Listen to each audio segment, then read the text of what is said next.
The professional world of basketball is currently paralyzed by a conflict that most fans never saw coming. It is January 17, 2026, and while women's basketball has never been more popular, more profitable, or more culturally relevant, the primary league responsible for that growth, the WNBA, is officially in a state of deep freeze. There are no trades, there are no free agent signings. There isn't even a finalized plan for the two newest expansion teams that millions of fans are waiting to support. This is the story of the 2026 structural revolution, a high-stakes standoff where the future of the sport is being decided not on the court, but in a battle over the very definition of success. To understand why every transaction in the league has been halted, we have to look at the date January 12, 2026. This wasn't just a polite pause in negotiations, it was a legal shutdown of league business. The reason? The WNBA and the Players Association failed to reach an agreement on a new collective bargaining agreement, or CBA. This document is the bedrock of the sport. It determines everything from how much a rookie like Caitlin Clark makes to whether players have to fly commercial or charter. But the real heart of this shutdown is a massive disagreement over money. Specifically, how to share the new $2.2 billion media rights deal that just kicked in. This is the paradox of 2026. The league has more money than ever, but that wealth has created a gap between the owners and the players that feels impossible to bridge. The argument has boiled down to two competing financial philosophies: net revenue versus gross revenue. The league's proposal is focused on net revenue. They are offering the players a huge percentage, up to 70% of the profits. On paper, that sounds like a win for the athletes. However, the players are pushing back because net means after expenses. The league wants to deduct the cost of everything they've invested in recently: the charter flights that became mandatory in 2024, the upgraded medical staff, the five-star hotels, and the increased security required for stars who now draw massive crowds. The players argue that by using this model, the league can essentially spend away the players' share. If the league spends more on marketing or luxury travel, the net profit shrinks, and so does the players' check. The Players Association is demanding a gross revenue model. They want 30% of the total money coming in before any bills are paid. They want a piece of the $2.2 billion media deal, the jersey sales, and the kick-it revenue right off the top. Their logic is that the players are the ones driving this value. They point to the Caitlin Clark effect and the massive social media engagement of stars like Angel Reese as proof that the athletes are the engine of this economy. If the union gets its way, the team's salary cap would jump to over. Compare that to the league's proposed $5 million. Toronto has already built a massive brand as Canada's team, boasting an ownership group that includes Serena Williams. They've revealed their jerseys and their colors, but as of mid-January, they don't have a single player. The expansion draft is on pause. Usually an expansion draft happens in December, allowing new teams to pick unprotected players from existing rosters. But because the CBA isn't signed, the rules for that draft don't exist yet. Existing teams don't know how many players they are allowed to protect, and the new teams don't know what their budget will be. While the WNBA is administratively silent, the players aren't just sitting around. They have found a new power play in the form of Unrivaled, the 3-on-3 league co-founded by Brianna Stewart and Nafisa Collier. As we sit here in January 2026, the Unrivaled season is in full swing in Miami, and it is proving to be a massive disruptor. It's not just a place to stay in shape, it's a high-paying alternative that offers equity stakes to players. The biggest story of the Unrivaled season has been the debut of Paige Buecher. After a 2025 rookie season where she won Rookie of the Year and led the Dallas Wings to new heights, Buecher is now the face of the Breeze BC in the 3-on-3 circuit. Just a few days ago, on January 16, she nearly recorded a triple-double in a high-intensity game. The success of Unrivaled is putting immense pressure on the WNBA. For decades, the WNBA was the only domestic option for these stars. Now, the players have shown they can build their own platforms, generate their own broadcast interest, and get paid six-figure salaries without the primary league's involvement. This shift in power is also visible in the world of fashion and marketing. We are currently watching the signature era of women's basketball take flight. The biggest commercial event of early 2026 isn't a game. It's the launch of Caitlin Clark's first signature shoe with Nike. Clark has been working on this for 18 months, and the marketing campaign, titled From Anywhere, is everywhere.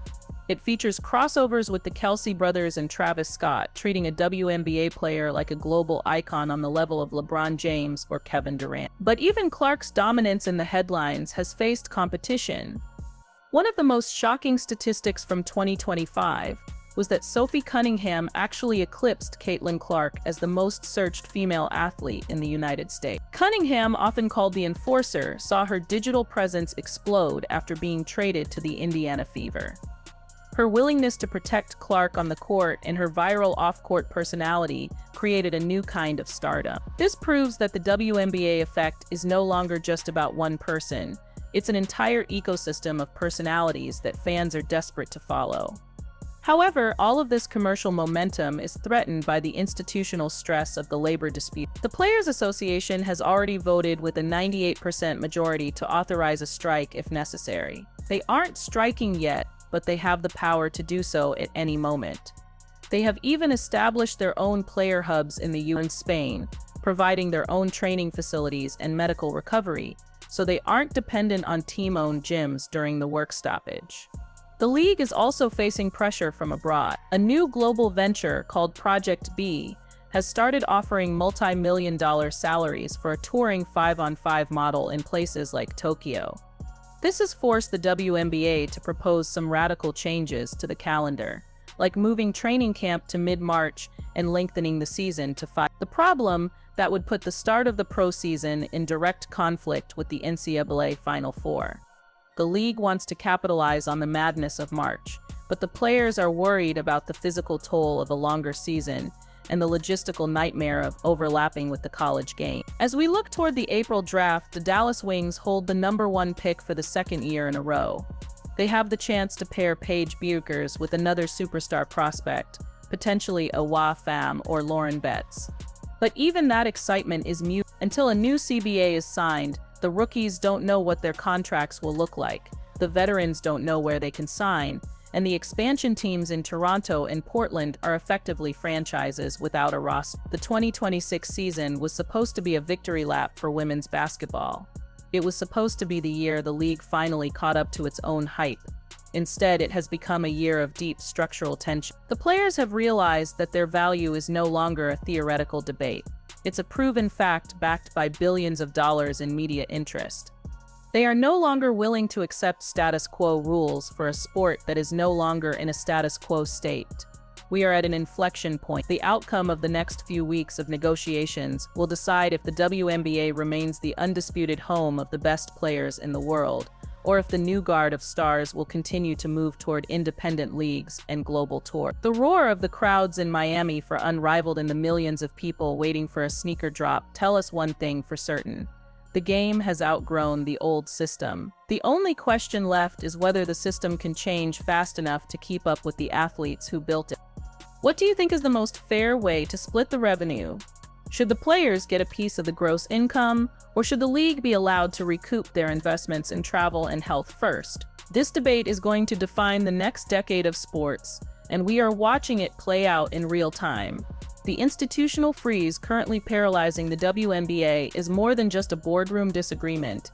It is a battle for the soul of the sport. As of January 17, 2026, we are witnessing the exact moment where the old way of doing business, where players were expected to be grateful for the platform, is being permanently replaced by a new, unapologetic business model. If the first half of this story was about the what, this next chapter is about the how. How did we get to a point where a $2.2 billion windfall actually made the league more unstable? And how are individual stars like Caitlin Clark and Sophie Cunningham navigating a world where they are more marketable than the league that employs them? To understand the sheer scale of the financial divide, we have to look at the numbers that are currently sitting on the table in these stalled negotiations. The league's proposal for a $5 million salary cap might seem like a jump from previous years, but when you look at the WNBPA's counter-proposal of 10 points, the union isn't just asking for a raise, they are asking for a complete reevaluation of what a WNBA player is worth. In their view, the league's net revenue model is a relic of the past,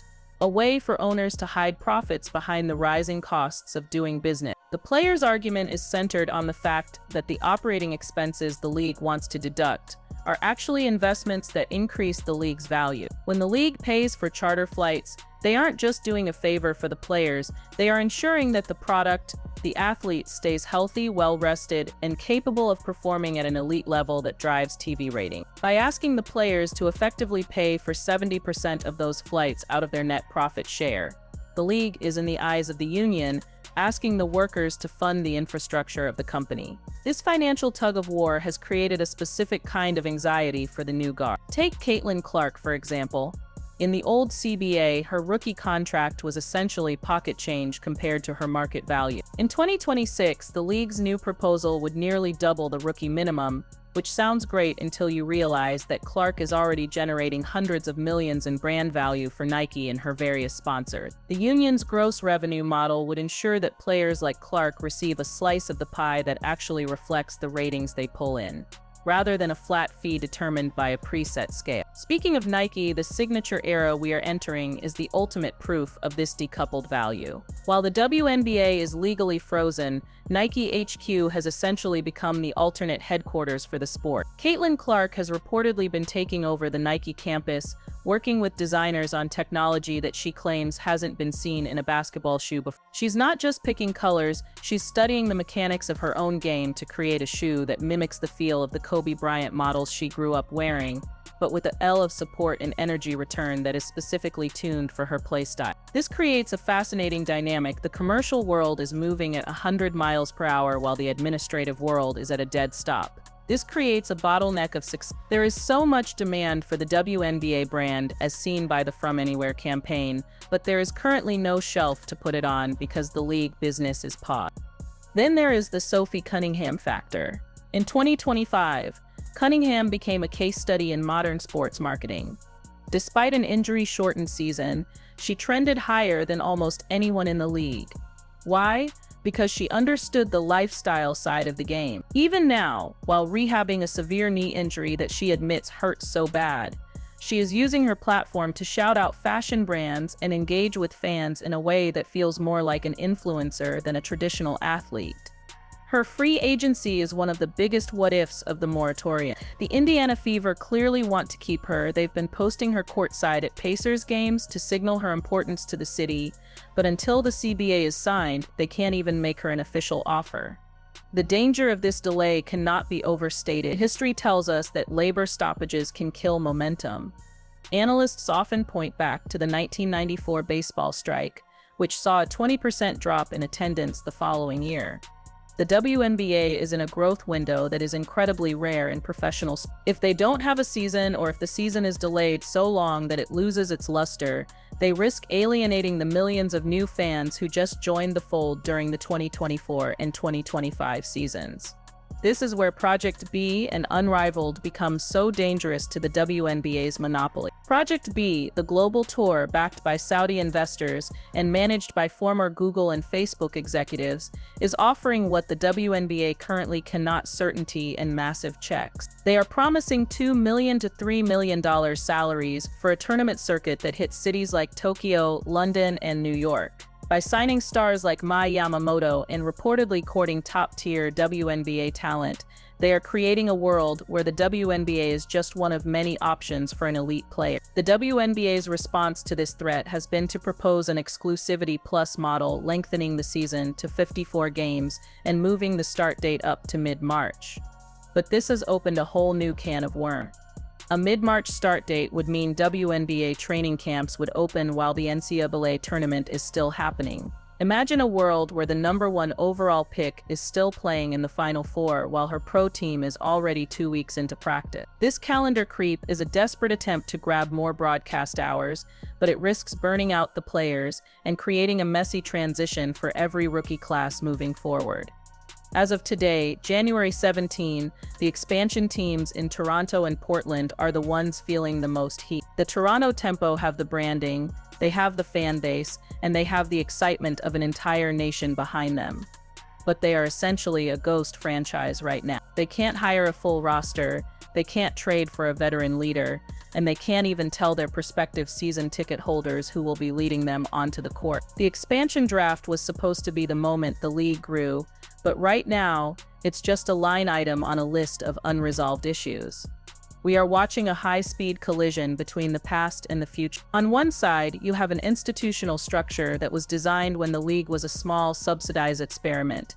On the other side, you have a global entertainment powerhouse driven by superstars who have more social media followers than the teams they play for. The resolution of this revenue war won't just determine how much money the players make in 20. It will determine whether the WNBA can remain the center of the basketball universe. If the league and the union can't find a way to define success in the same way, we might look back at 2026 not as the year the league exploded, but as the year it fractured under the weight of its own potential. For every fan waiting for that first signature shoe drop, and for every season ticket holder in Toronto waiting for a roster, the clock is ticking. The new guard is ready to play. The only question is whose logo will be on the court when they finally do.